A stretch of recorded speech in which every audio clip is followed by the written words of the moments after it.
Okay, welcome. Hello, everyone. So we're going to do a couple more MSI reviews today. The first thing we're going to look at is this T1 Baron, Game 3, or the two T1 Barons, I can say. And then we're going to look at AL versus GenG. Now, I'll talk about the AL GenG while we're looking at that, other than the best team in the world. When we get there, I think we're going to be joined by Treats as well. But for now, we're going to look at this Baron. It shocks no one that T1 is still the best Baron team in the world.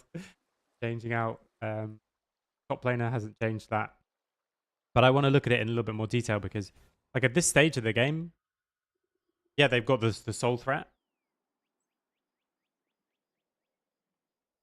But this is not a done deal. And then suddenly, Baron, everything, Baron.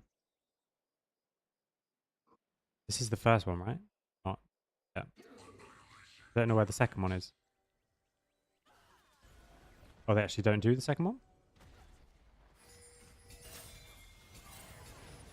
So let's just watch it quickly and then see if we can break down, like, okay, what are the actual things that are making this happen?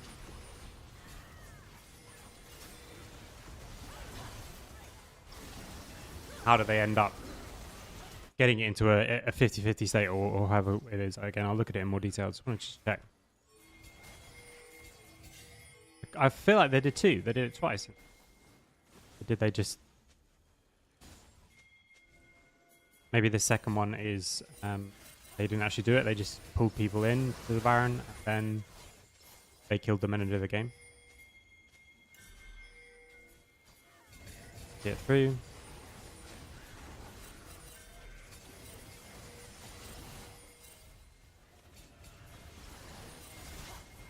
Yeah, okay, so they just pulled them in and then... Okay, so for me, when you're looking at a play like this, it's always good to look a little bit behind because you want to see not only the beginning of the sequence, the beginning of like the opening that leads to T1 getting Baron, you also want to make sure that you have a bit of the flow of the game. So the big thing here is this soul point coming up in 140. Knight is massive, and I think he's even going to complete Rabadon's before the fight. But let's drop it to just T1's vision for now because we're looking at it from their side. And what I'm trying to focus on is like, okay, what are the triggers make them think that they can do this? And it'll be around, I mean, Skarner can tank Baron for a long time. So you have a tanker who's not going to be like half HP afterwards. Hey, man. Because if your tank gets to half HP, then the fight is never going to be that useful. But Skarner with the shields, stage of the game, like, it's going to not get super low. If you have like Volley Bear or someone, you can tank it forever. It doesn't necessarily have to be a big tank, but like someone with inbuilt sustain, someone who's not going to get low to Baron. So Dragon's coming up in a minute. They're playing for this mid wave. They've shifted from top so that they can have numbers on the mid wave and fight for it. They push it in, but they can't push it super deep. But now Doran's going to go back to top because Gumayushi needs to base. I'm hoping for a completed, there you go, completed Muramana. So he's spiking 30 seconds before goal. I don't think they're coming out of this base saying we're doing Baron, but I think what they are coming out of this base thinking is if they give us the space on Baron, we're going for it. Like we can trade it. We can always trade it for Baron. So BLG are already nervous about that because it's T1 and they have Rise. So Rise and Varus base, they come out of base together.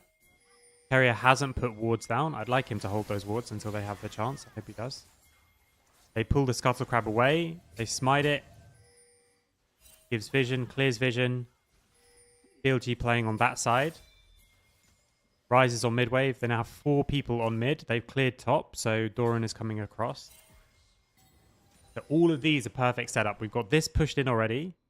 This is fine. Like they can just give this if they need to. We've got 4 people on mid lane, while enemy has 5, but Doran is coming. So we let them have dragon position. Okay, it's literally, they don't even get the wave. They don't even get the wave. They literally just, as soon as enemy commits a little bit to dragon, they just pull them instantly to Baron. So that's the first stage. It's literally just instant. I want to see as well, from this from BLG's point of view, did they see Rise? I think they haven't seen Rise. because Faker waits in fog. At no point do they see Rise. They don't see that Rise is on mid-wave. They still don't see that Rise is on mid-wave. That's so good, actually. They blew it as the Rise... Like, this is the only time they see Rise. There's those little details that make these kind of plays ridiculous. Someone did a thing for First Stand where Delight snuck round vision and killed Vladdy, and this is the same thing. It's these small details that make these kind of plays actually work. Now, actually, to be honest, they're really close to not seeing this at all, by the way. But they do see it just the last millisecond. So again, if I show you it from T1's point of view, you'll see that Faker bases, he comes down mid, and he holds out of vision, and he holds out of vision, and he holds out of vision, and he goes on the other side of the lane to still be holding out of vision. Holding out of vision, out of vision, he actually avoids this plant as well. He's out of vision this whole time, and now they see it. Okay, so T1 know they've been seen. They almost got here without being seen. But they know that they have been seen. As people are coming in, they also know that there's no enemy vision. That's also another thing. It's another like go sequence. So Renekton is half HP, so the thing about tanking wasn't exactly true.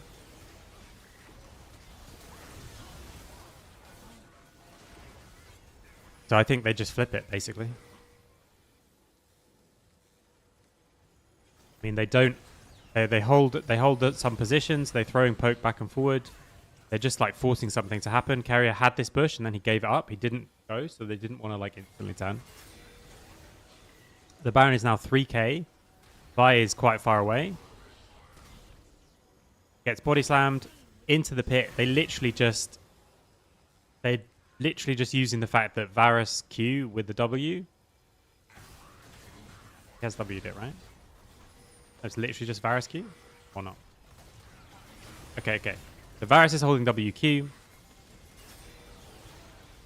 Presses it now.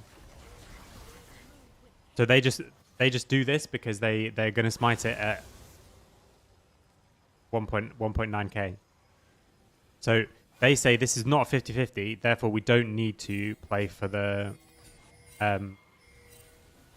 fight. If for some reason it was 50-50, like they didn't have someone to nuke it, then I'm expecting Doran actually goes up around here, Carrier goes here where he is, and then they try and look for like engages and flanks and slow people down as they go through.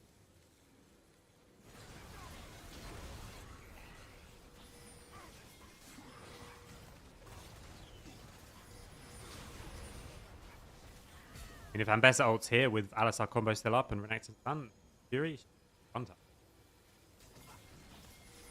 And also got...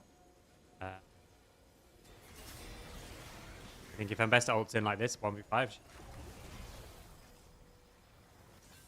But also, I do think that the way that PLG are playing this is they think this is 50-50. But now she ults in, gets exhausted and has to instantly run. And dies instantly. So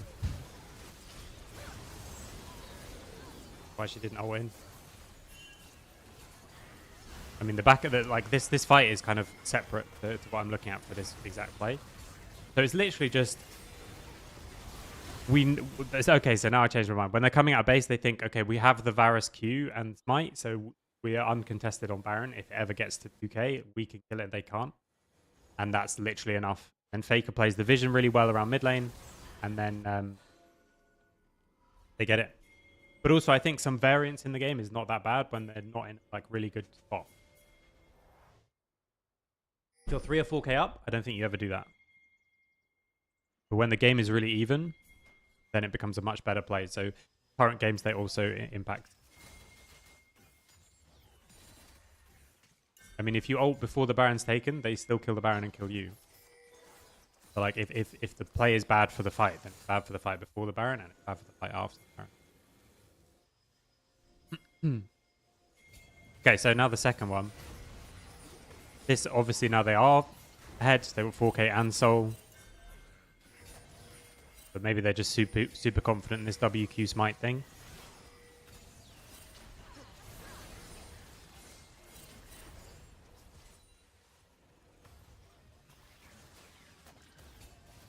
So they get Gragas to half HP in mid lane. Doran's on the flank.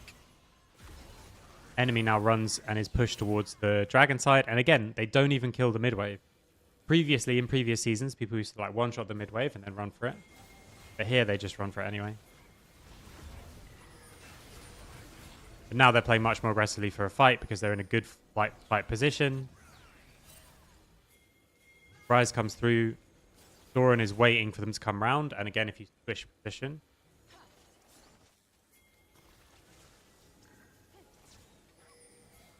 they do see him, actually. Only for a millisecond. Technically, they do see him. But he's trying to get round without being seen. And he's there. And so there's two ways you want to do Baron. Is you want the flip, or you want it to get down to a steal, which they did the first time. And the second time, they're doing just for the fight. Let's look a little bit at this sequence. So with 150 up, they're actually pressuring on the Baron side of the map. It's up in 30. Then they get the pinks down. 2 pinks. 1, 2, 3... 3 wards, pink on mid lane. 3 pinks now, 3 wards. So aggressively for this, we hold this vision, we don't let them clear it.